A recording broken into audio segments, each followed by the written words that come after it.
अशा पांढऱ्या शुभ्र इडल्या तुम्ही बघू शकताय। हा नारळ फोडला चटणी बनवायसाठी, तर हा नारळ आतून खराब निघाला।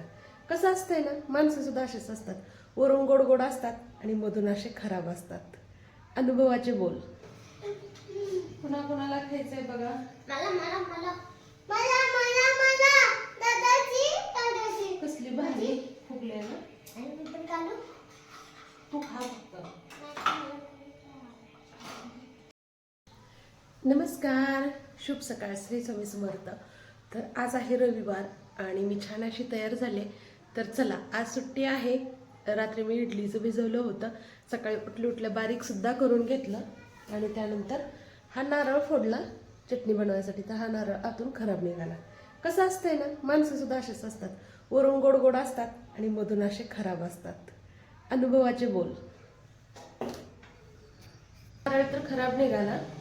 आता ह्या खोबऱ्याची चटणी बनवते मी। खोबरं बारीक बारीक चिरून घेते मी।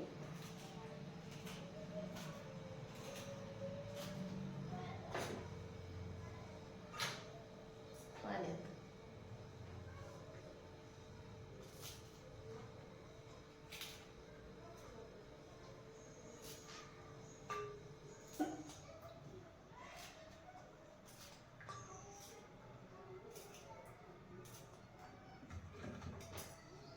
एक तासासाठी भिजवते। एक तासा सांबरसाठी टोमॅटो 2, एक कांदा, कोथिंबीर, हे सगळं लसूण मी मिक्सरला बारीक करते। त्यामध्ये गूळ आणि थोडीशी चिंच सुद्धा घातले आणि त्याची ग्रेव्ही बनवून मग मी डायरेक्ट फोडणी टाकणार आहे। तर मिनी ब्लॉगमध्ये मी दाखवलेला आहे की सांबरला मी कशी फोडणी आणि काय काय साहित्य घातलेलं आहे। तर खूप टेस्टी आणि पातळ छान चवीला, आंबट तिखट खारट गोड सगळं एकदम छान लागतं सांबार। आमच्या घरी सगळ्यांना हे सांबार आवडतं अशा पद्धतीने बनवलेलं। आणि त्याच्यात मी मिक्स डाळी भाजलेलं 1 चमचा पीठ वापरलेलं आहे। भाजायचं, मिक्सरला बारीक करायचं आणि फ्रीजमध्ये ठेवते आणि त्याचा 1च चमचा मी सांबारसाठी वापरते। खूप छान होतं। अशा पद्धतीने सांबार तुम्ही करून बघा। आता बनवते चटणी। त्यासाठी हे भिजवून घेतलेलं खोबरं, हिरवी मिरची, कोथिंबीर,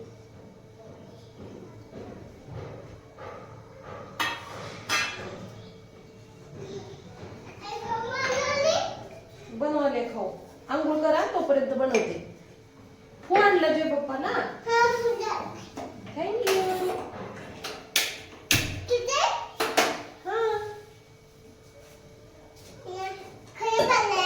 डोसा बनवू का इडली बनवू? नाही, डोसा बनव। डोसा आवडतो तुला? आवडतं तुझा पैसा मग इडली बनव। बाळ डोसा म्हणते। दोन्ही पण बनवते, आंघोळ करा तुम्ही, दोन्ही पण बनवते। बर बर बनवते, दोन्ही पण बनवते। हा, आंघोळ करा लगेच बनव। नारळ खराब निघाला ना, त्यामुळे मग मी खोबरं पाण्यामध्ये भिजवलं 1-1.5 तास। परत ते मिक्सरला बारीक केलं, मीठ, हिरवी मिरची, कोथिंबीर घालून। आता मारते त्याच चटणीला तडका।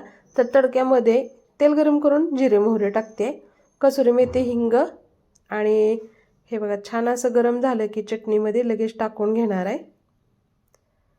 तर ओलं नारळ नसेल तर तुम्ही अशा पद्धतीने चटणी बनवू शकता आणि सेम तशीच बनते। ओलं नारळ काय आणि सुकलेलं नारळ काय, एवढंच की 1-1.5 तास आपल्याला भिजवावं लागतं, झटपट बनवता येत नाही। हे बघा तडका तयार झाला, चटणीवरती टाकून सुद्धा घेतला मी। चम्मच घेतला मोठा वाला।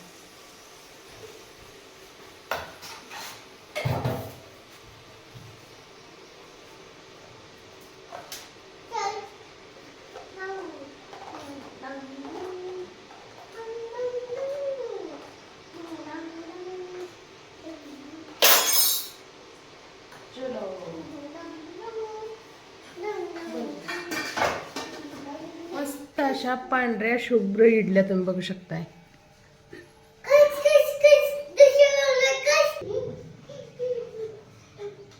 पुन्हा कोणाला खायचंय बघा? मला मला मला मला मला मला दादाची दादाची कसली भारी फुगले ना। आणि मी पण काढू? तू खा फक्त।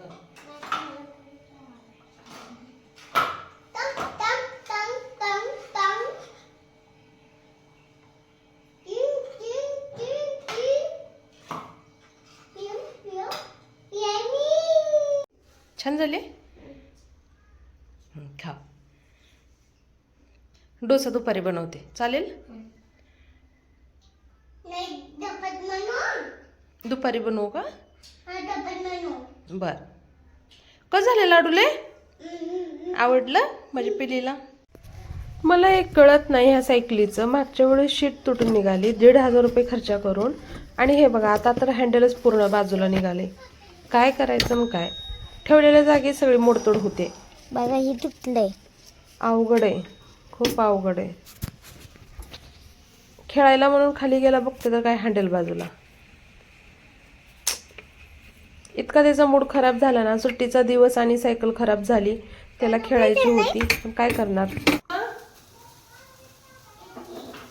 इडली पण आहे, डोसा पण आहे. चल ये लवकर प्लेट घे.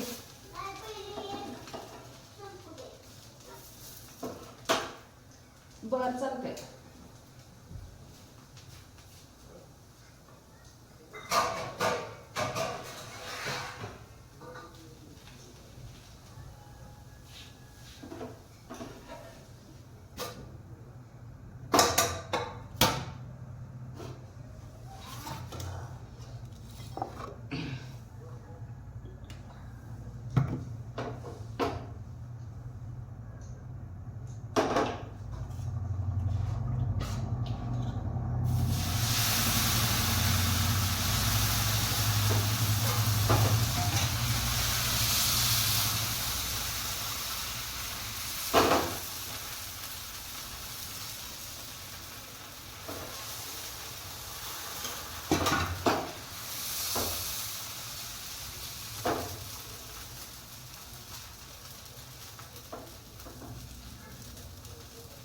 मस्त असा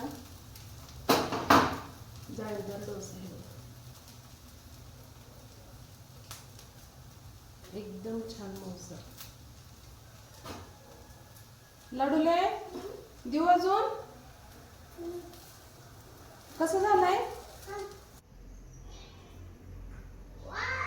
इडली सांबार चटणी. तर हे आपल्या घरावरती दिवाळीच्या वेळेस कॅमेरा बसवला होता.